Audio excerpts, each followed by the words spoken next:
Back to Mitra classes. और आज की वीडियो में बात करने वाले हैं डिपार्टमेंटल स्टोर्स। सर क्या होते हैं डिपार्टमेंटल स्टोर? सर हम लोगों ने लास्ट वीडियो में बात करी थी रिटेल ट्रेड के बारे में, टाइप्स ऑफ रिटेलर्स के बारे में। उस वीडियो में हमने देखा था लार्ज स्केल रिटेलर्स के अंदर ये पहला पॉइंट लिखा हुआ था डिपार्टमेंटल स्टोर्स। जी हाँ दोस्तों, ये जो डिपार्टमेंटल स्टोर्स होते हैं ये लार्ज स्केल के रिटेलर्स के द्वारा ही चलाए जाते हैं। अब ये होते क्या हैं, क्या होते हैं डिपार्टमेंटल स्टोर? तो चलिए स्टार्ट करते हैं आज की वीडियो। तो सर डिपार्टमेंटल स्टोर्स की अगर बात करें तो इसके अंदर अगर आप लोगों ने ध्यान दिया हो तो यहां लिखा हुआ है डिपार्टमेंट, फिर एल को अगर इग्नोर करो तो क्या लिखा है डिपार्टमेंट। यानी कि जहां पर ऐसा स्टोर जहां पर बहुत सारे डिपार्टमेंट हो, बहुत सारे डिपार्टमेंट बना रखे हो, जहां पर अलग अलग तरह के अलग अलग कैटेगरी के गुड्स बिकते हो। यानी कि ऐसा स्टोर जिसके अंदर एक पर्टिकुलर डिपार्टमेंट बना रखा है केवल टूथपेस्ट वगैरह के लिए, एक बना रखा है केवल नूडल्स वगैरह के लिए, एक डिपार्टमेंट है केवल कपड़ों के लिए, एक डिपार्टमेंट है केवल लाइक सोप वगैरह के लिए। तो यानी कि ऐसे स्टोर्स जहां पर हर एक प्रोडक्ट का अपना अलग क्या होता है डिपार्टमेंट होता है, दैट इज क्या सर आप लोगों ने पढ़ा भी ऊपर डिपार्टमेंटल स्टोर्स। समझ आई बात? तो अब जरा एक डेफिनेशन पढ़ते हैं।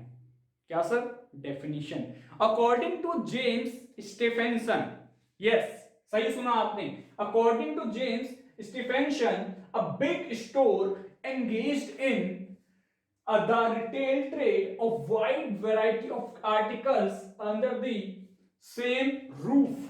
सेम रूफ के अंदर, एक ही छत के नीचे, एक ही रूफ के अंदर क्या हो, जहां पर भाई एक बहुत बड़ा स्टोर है, वो एक ही छत के अंदर अलग अलग तरह के गुड्स में डील कर रहा है, अलग अलग टाइप के प्रोडक्ट का उसने डिपार्टमेंट बना रखा है, वो अलग अलग डिपार्टमेंट में गुड्स बिक रहे हैं, दैट इज डिपार्टमेंटल स्टोर। जैसा कि मैंने आपको पहले ही बता चुका था कि ऐसा स्टोर जहां पर आपको अलग अलग प्रोडक्ट के अलग अलग डिपार्टमेंट देखने को मिलते हैं, that is called departmental stores. क्या समझे? कि जहां पर हर टाइप का प्रोडक्ट का आपको शॉप मिल जाए, हर टाइप के प्रोडक्ट का शॉप कह रहा हूं मैं, हर टाइप के प्रोडक्ट का क्या मिले, डिपार्टमेंट मिले एक ऐसे स्टोर के अंदर जहां पर आपको हर टाइप के प्रोडक्ट का डिपार्टमेंट मिले, that is called departmental store. तो अब आपको भाई समझ आ गया होगा डिपार्टमेंटल स्टोर के बारे में। अब जरा इसके कैरेक्टरिस्टिक्स, सर क्या सर कैरेक्टरिस्टिक्स की भी बात कर लेते हैं। सर इसके कैरेक्टरिस्टिक्स में लिखा हुआ है पहला पॉइंट हमारे पास कि भाई many departments under one roof. अब भाई सर आपने तो अभी बताया हमको ऊपर, हम तो समझ चुके हैं कि वन रूफ के अंदर जो बहुत सारे डिपार्टमेंट होते हैं। तो सर आप हमको इसकी एक्सप्लेनेशन ना दे तो चलेगा। तो भाई आप लोग तो समझ चुके हैं कि भाई एक ही रूफ के अंदर बहुत सारे डिपार्टमेंट होते हैं, तो इसकी एक्सप्लेनेशन देने की कोई जरूरत ही नहीं है। तो बात करते हैं नेक्स्ट पॉइंट की। सर यहां लिखा हुआ है all kind of things are available. अब देखो आप गए एक स्टोर पे, आपको वहां पर टूथपेस्ट भी देखने को मिल गया, सोप भी मिल गया, कपड़े भी देखने को मिल गए, आपको वहां पर जो है राशन वगैरह भी देखने को मिल गया, नूडल्स देखने को मिल रहे हैं आपको, और जितनी भी डेली यूज की चीजें होती हैं या जितनी भी बहुत बड़ी बड़ी चीजें होती हैं वो सब आपको देखने को मिल रही है। तो यही इस लाइन का मतलब है कि ऐसे स्टोर्स के अंदर हर तरीके के, सभी तरीके के गुड्स आपको देखने को मिलते हैं, that is called all kinds of goods are available. क्या समझे? समझ गए होगा भाई एक्सप्लेनेशन क्या देना इसके आगे, क्या बात कर रहे हो सर आप भी। सर अब बात करते हैं नेक्स्ट पॉइंट की। सर यहां लिखा हुआ है generally situated in big cities. अब देखो इंडिया की बात करते हैं। इंडिया में बहुत बिग सिटीज है लाइक दिल्ली, मुंबई, चेन्नई, कोलकाता, ये बिग बड़े बड़े शहर हैं। यहाँ पे जो सुना है ना, बड़े बड़े शहरों में छोटी छोटी घटनाएं तो होती रहती हैं, क्या कर सकते हैं यहाँ पर, तो बस यहीं पे होती है छोटी घटना की बड़े बड़े शहरों में ये डिपार्टमेंटल स्टोर होते हैं, generally situated in big cities. क्या समझे? समझ गए? अब तो अगले पॉइंट की बात करते हैं। सर यहां लिखा हुआ है things of good quality are available. जितने भी गुड क्वालिटी के गुड्स होते हैं वो सब यहां पर अवेलेबल होते हैं। कोई ये नहीं आपको रद्दी क्वालिटी का गुड्स यहां पे सप्लाई करा जा रहा है, आपको एकदम अच्छी क्वालिटी का गुड यहां पर मिलने वाला है डिपार्टमेंटल स्टोर्स के अंदर। समझ आई बात करते हैं नेक्स्ट पॉइंट की। सर यहां लिखा हुआ है separate manager for every department. अब मैंने आपको बोला यहां पर इस स्टोर के अंदर अलग अलग तरीके के अलग अलग गुड्स के लिए डिपार्टमेंट होते हैं। तो हर डिपार्टमेंट का अपना एक मैनेजर होता है जो क्या करता है, उस डिपार्टमेंट के अंदर की चीजों को मैनेज करता है, उस डिपार्टमेंट के गुड्स को मैनेज करता है। समझ आई बात? सर अब बात कर लेते हैं इसके एस्टेब्लिशमेंट की। तो इससे पहले आपको एक दो शॉप के मैं नाम पे बताऊंगा जो स्टैब्लिश हुए थे फ्रांस में 1852 में। 1852 की ये बात है जब पहला डिपार्टमेंटल स्टोर स्टैब्लिश किया गया था इस वर्ल्ड के अंदर। एक का नाम था बोन मार्चे और दूसरे का नाम था लॉर्ड। क्या? एक का नाम था बोन मार्च और दूसरे का था लॉर्ड। बोन मार्च और दूसरे का लॉर्ड। ये दो डिपार्टमेंटल स्टोर स्टैब्लिश करे गए थे फ्रांस के अंदर। सर कब की बात है ये? तो ये बात है 1852 की, जब इस दुनिया में इस अर्थ पर क्या हुआ था, पहला डिपार्टमेंटल स्टोर स्टैब्लिश किया गया था। पहला क्या, उसके दो स्टोर स्टैब्लिश किए गए थे। पहला था बोन मार्च के नाम से, दूसरा था लॉर्ड के नाम से। आई होप आपको अब क्लियर हो रहा होगा डिपार्टमेंटल स्टोर का मतलब। सर अब बात करते हैं इसके एस्टेब्लिशमेंट की। सर इसको एस्टेब्लिश कैसे करा जाता है? तो यहां पर आपको अगर ध्यान देने वाली बात यह है कि आप लोगों ने कैरेक्टरिस्टिक्स में पढ़ा, यहां पर बिग सिटीज में ही खाली एस्टेब्लिश होता है। सिर्फ बिग सिटीज में ही ज्यादातर मिलते हैं आपको देखने को। भाई ऐसा क्यों करते हैं लोग कि बिग सिटीज में इसको एस्टेब्लिश कर दिया, कोई भाई छोटे मोटे शहरों में क्यों नहीं जाना चाहता? तो सर उसका आंसर ये है कि बिग सिटीज में क्या होता है, ज्यादातर रिच क्लास के पीपल मिल जाते हैं। क्योंकि डिपार्टमेंटल स्टोर में कौन जाएगा भाई? वही जा सकता है जिसके पास पैसा होगा, जो मतलब अच्छी खासी उसकी अर्निंग होती होगी। भाई कोई पुअर क्लास का पीपल, कोई सब्जी बेचने वाला, कोई न्यूज़पेपर बेचने वाला या फिर कोई रद्दी बेचने वाला क्या जा सकता है? रद्दी बेचने खरीदने वाला क्या कोई जा सकता है इन लोगों में से? नहीं जा सकता। तो भाई ऐसी जगह पर क्यों स्टैब्लिश करें इसको जहां पर आएंगे ही नहीं लोग यहां पर? तो इसको स्टैब्लिश कहां करा जाए? सर ऐसी जगह पे करेंगे जहां पर रिच पीपल हो। तो दैट इज पहला पॉइंट कि यहां पर जो देखना होता है एस्टैब्लिशमेंट के वक्त पर कि वहां की लोकेशन कैसी है, क्या वहां पर ऐसे टाइप के लोग हैं जो हमारे स्टोर में आकर सामान खरीदेंगे? अगर हैं तो भैया कर दो एस्टैब्लिश। क्यों ढूंढना दूसरा मौका? सबसे अच्छा मौका मिला है हमको यहां पे एस्टैब्लिश करने का। तो दैट इज लोकेशन वाला पॉइंट कि आपको पहला लोकेशन देखना होगा कहां एस्टैब्लिश करें। सर फिर बात करते हैं इसका नेक्स्ट पॉइंट, यानी कि यहां लिखा हुआ है फैसिलिटीज। अब भाई हम लोग रिच क्लास के पीपल के एरिया में डिपार्टमेंटल स्टोर को स्टैब्लिश कर रहे हैं, तो भाई हमें उन रिच पीपल्स को कुछ फैसिलिटी भी प्रोवाइड करनी पड़ेंगी अपने स्टोर के अंदर, तभी तो वो इंटरेस्ट लेंगे हमारे स्टोर के अंदर, तभी तो हमारे यहाँ पर सामान खरीदने आएंगे। तो उनको क्या फैसिलिटी दें? अब फैसिलिटी के अंदर भाई क्या क्या इंक्लूड हो सकता है? लाइक आप उनको जो है कैंटीन की फैसिलिटी प्रोवाइड कर रहे हो, न्यूज़पेपर वगैरह की फैसिलिटी प्रोवाइड कर रहे हो, बुक्स वगैरह पढ़ने की लाइब्रेरी भी प्रोवाइड कर रहे हो। तो इस तरीके की फैसिलिटीज भी आप प्रोवाइड करोगे जब आप डिपार्टमेंटल स्टोर को स्टैब्लिश करोगे। यानी कि आप एक ऐसी बिल्डिंग खरीद लोगे या ऐसी बिल्डिंग को रेंट पर ले लोगे जहां पर आपको तरह तरह की फैसिलिटीज भी देने को मिल सके, यानी कि जहां पर आप लोगों को तरह तरह के फैसिलिटीज प्रोवाइड कर सको जो आपके स्टोर में आएंगे। लाइक न्यूज़पेपर हो गया और अपना बुक्स वगैरह, लाइब्रेरी वगैरह हो गई, ये सब प्रोवाइड कर सको। समझ आई बात? सर यहां बात करते हैं नेक्स्ट पॉइंट। सर यहां लिखा हुआ है डेकोरेशन। सर आप लोग डिपार्टमेंटल स्टोर स्टैब्लिश कर रहे हो, अब आपके डिपार्टमेंटल स्टोर की लुक बढ़िया नहीं है, बाहर से आप देख रहे हो दीवारें वो उधर से पत्थर गिर रहे हैं, वो उधर से सीमेंट वगैरह निकल रहा है, वो पेंट खराब हो रहा है उधर से, वो उधर टाइलें गिर रही हैं, तो सर कौन आएगा आपकी शॉप के अंदर? तो एक बढ़िया डेकोरेशन ही आपके डिपार्टमेंटल स्टोर को बढ़िया बनाता है, यानी बाहर से देखने में अच्छा बनाता है डेकोरेशन। ठीक है, तो ये तो हो गया एक्सटर्नल डेकोरेशन कि आपने बाहर से एकदम अच्छा चकाचक एकदम चमका दिया एकदम अच्छे से, ताकि लोग आपके स्टोर के अंदर भागे भागे दौड़े दौड़े आए। क्या समझे?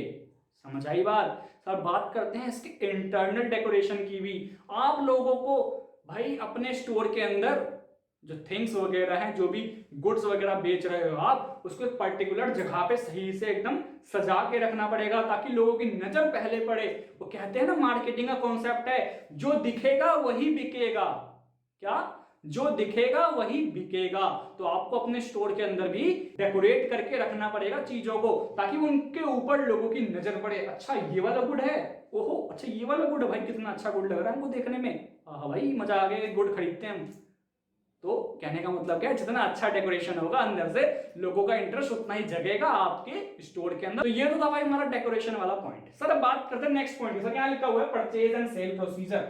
अब डिपार्टमेंटल स्टोर के अंदर तो बहुत सारे डिपार्टमेंट होते हैं, तो इसके अंदर परचेज और सेल करने का प्रोसीजर क्या होता है? तो भैया देखो यहाँ पर जो सेल्स डिपार्टमेंट होता है, जिसको पता होता है कि कौन सा गुड बिक रहा है, कौन सा गुड ज्यादा बिक रहा है, तो वो क्या करता है, उन सभी गुड की एक लिस्ट बना लेता है। वो चेक करता है कि भाई वो गुड हमारे स्टोर के अंदर हमारे डिपार्टमेंट में अवेलेबल है कि नहीं है। अगर अवेलेबल होगा तो ठीक है, नहीं है या कम हो रहा है, खत्म हो रहे हैं धीरे धीरे, तो क्या करेगा वो करेगा भाई परचेज डिपार्टमेंट को एक लिख के देगा। यानी जो सेल्स डिपार्टमेंट है वो क्या करेगा, उसका जो सेल्स मैनेजर होगा वो क्या करेगा, पूरी लिस्ट बनाएगा और परचेज डिपार्टमेंट के मैनेजर को जाकर दे देगा। उसको बोलेगा भैया हमको ये गुड चाहिए, हमको ये गुड मंगवा के दो। और जब गुड आ जाएंगे, जब गुड वो मंगवा लेगा परचेज डिपार्टमेंट, तो वो लोग क्या करेंगे, उस गुड को छांटेंगे कि भाई उनके डिपार्टमेंट का गुड कौन सा है। लाइक टूथपेस्ट छांट लिए, उसको पकड़ा दिया, सोप छांट लिया, उसको पकड़ा दिया जाके। ऐसे ही सर नूडल्स भी छांटेंगे और उसको दे देंगे जाके। तो इस तरीके से फिर वो उसके बाद वो पर्टिकुलर डिपार्टमेंट जो है अपने अपने डिपार्टमेंट में गुड्स जाके बेच देंगे। That is called purchase and sale procedure. किसमें परचेज कैसे करी जाती है गुड्स की और उसको सेल कैसे करा जाता है। क्या समझे? समझ गए होगे अब तो। अब बात करते हैं नेक्स्ट पॉइंट की। सर यहां लिखा हुआ है appointment of employees. Sir departmental store हमने खोला तो क्या बच्चों का खेल है कि यहाँ पे कोई भी आ गुड्स बेच लेगा? क्या आप अकेले गुड्स बेच लोगे? आपने शॉप ओपन कर ली, आप अकेले बेच लोगे गुड्स? सर नहीं बेच पाएंगे। सर इतने सारे डिपार्टमेंट है यहाँ पर, तो हमको एम्प्लॉइज की जरूरत तो पड़ेगी। तो भैया एम्प्लॉइज को अपॉइंट तो करोगे ना, तो इसके लिए आपको जरूरत पड़ेगी कि स्टाफ एम्प्लॉय की, जिसको आप हायर करोगे, जो क्या करेगा, जिसकी जिम्मेदारी रहेगी कि वो नए नए एम्प्लॉइज को अपॉइंट करे, उनको अगर ट्रेनिंग की जरूरत है तो उनको ट्रेनिंग भी दे और फिर अपने अपने डिपार्टमेंट में लगा दे। यानी कि जिस डिपार्टमेंट में शॉर्टेज है उस डिपार्टमेंट में उस एम्प्लॉय को ड्यूटी दे दे। किसी भी पोस्ट पे हो सकता है, लाइक सेल्समैन वगैरह हो गया, उस पोस्ट पे उसको जो है duty they they. That is appointment of employees. क्या समझे? समझ गए अब कि एस्टेब्लिशमेंट कैसे करनी होती है डिपार्टमेंटल स्टोर की? आई होप समझ गए होगे।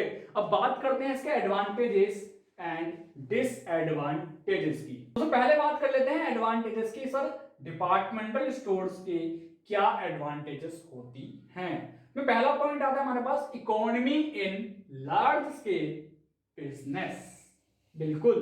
अब देखो जो भी बेनिफिट होलसेलर को मिलता है, यानी जो बंदा होलसेल ट्रेड करता है उसको जो भी बेनिफिट मिलता है वही सारा का सारा बेनिफिट इसको भी मिल जाता है डिपार्टमेंटल स्टोर करने वाले रिटेलर को भी।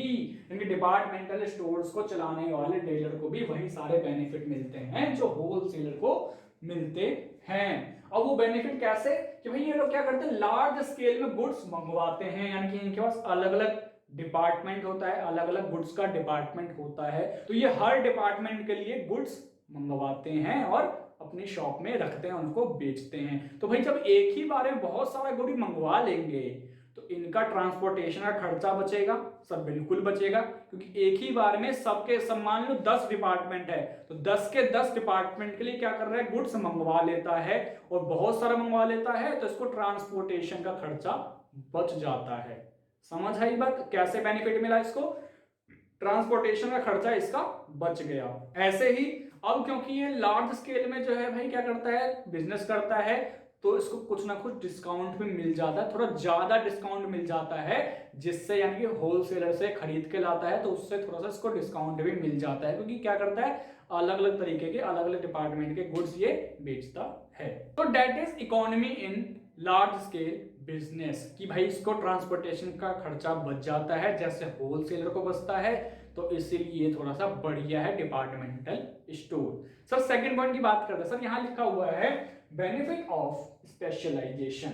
अब देखो भाई, जो डिपार्टमेंटल स्टोर होते हैं यहां पर मैनेजर्स को अपॉइंट किया जाता है, जो भी एम्प्लॉयज वगैरह होते हैं उनको अपॉइंट किया जाता है, जैसे मैनेजर वगैरह हो गए, तो इनके पास अपनी एक स्पेशल नॉलेज होती है, स्पेशल नॉलेज होती है जिसके थ्रू ये डिपार्टमेंटल स्टोर को ऊंचाइयों तक पहुंचा सकते हैं।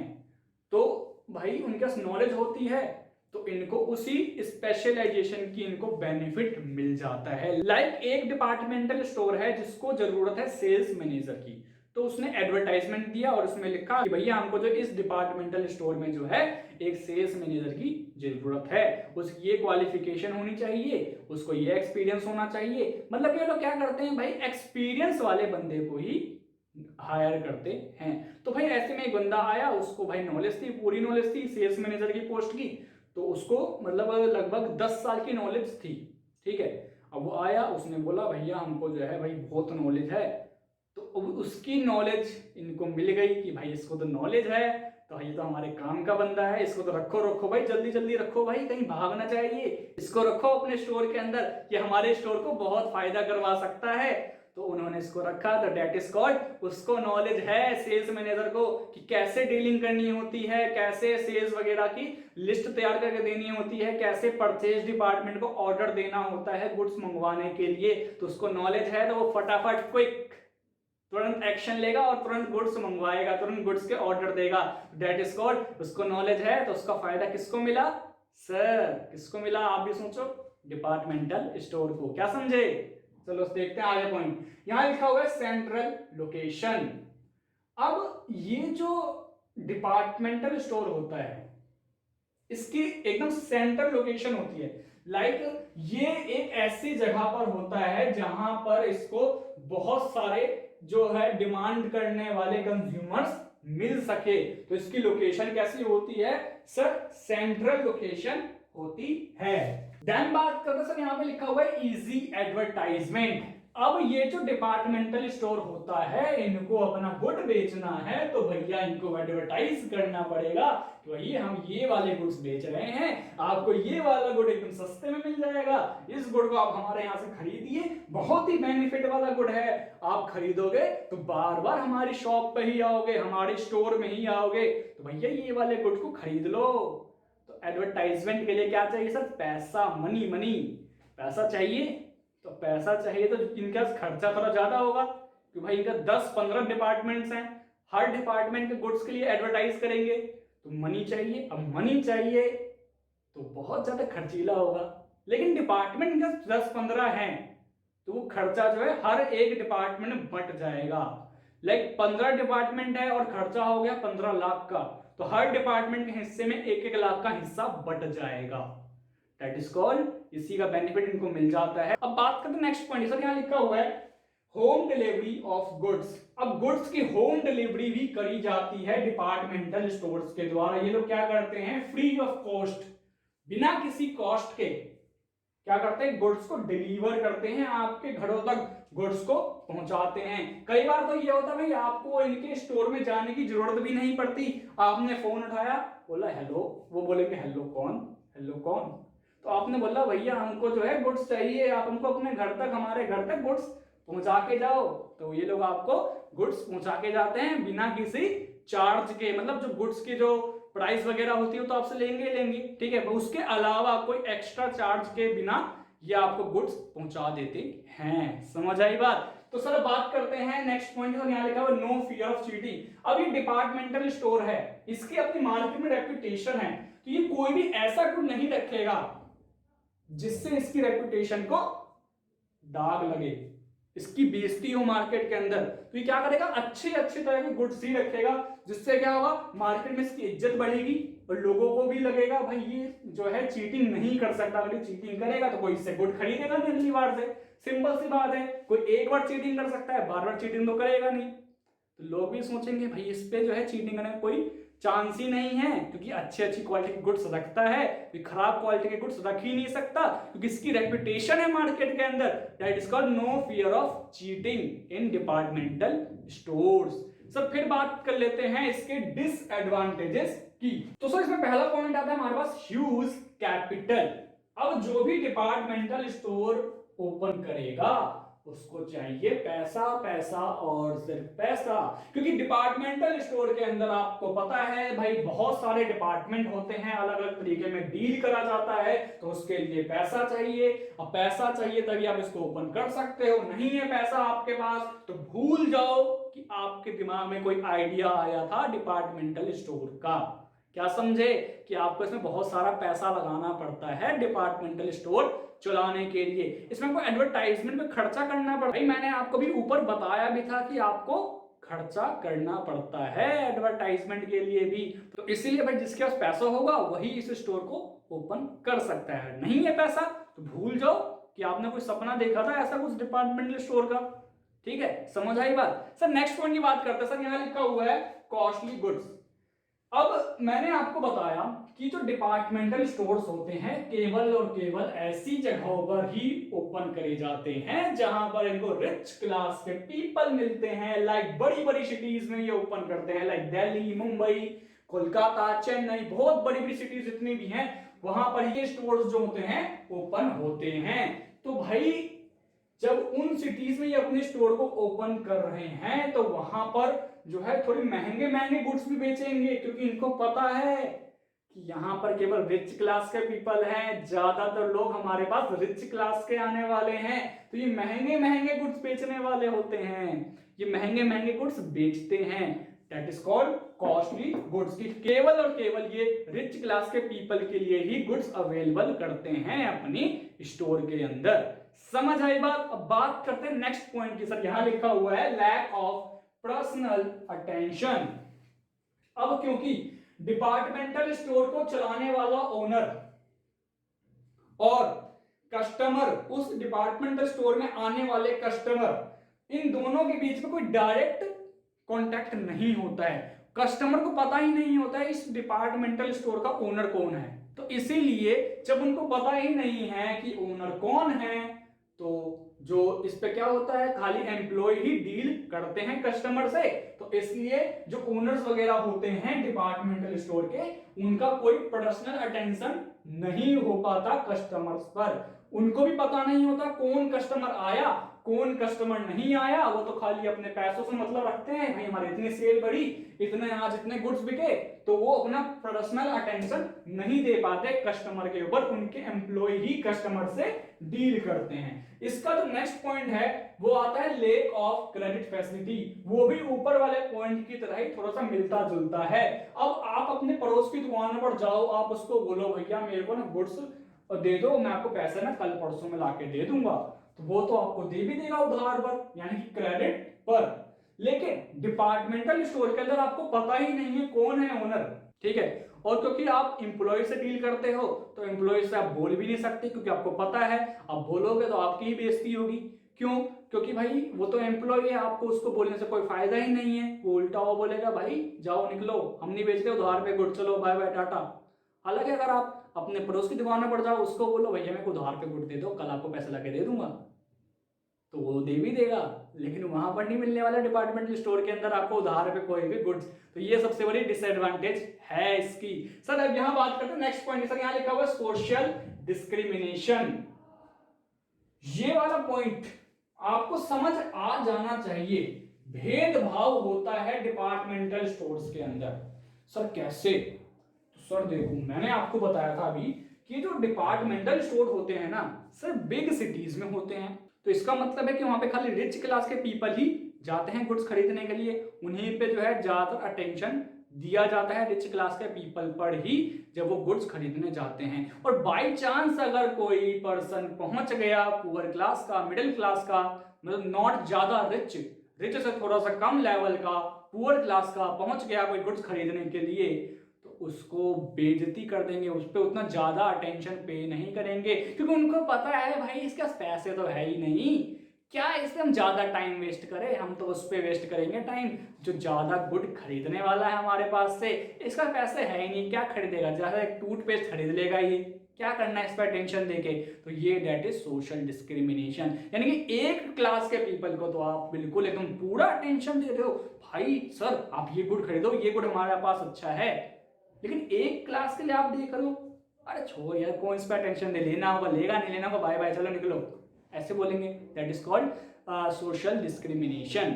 समझ आए बात? तो ये तो हो गया भाई डिसएडवांटेजेस ऑफ डिपार्टमेंटल स्टोर्स।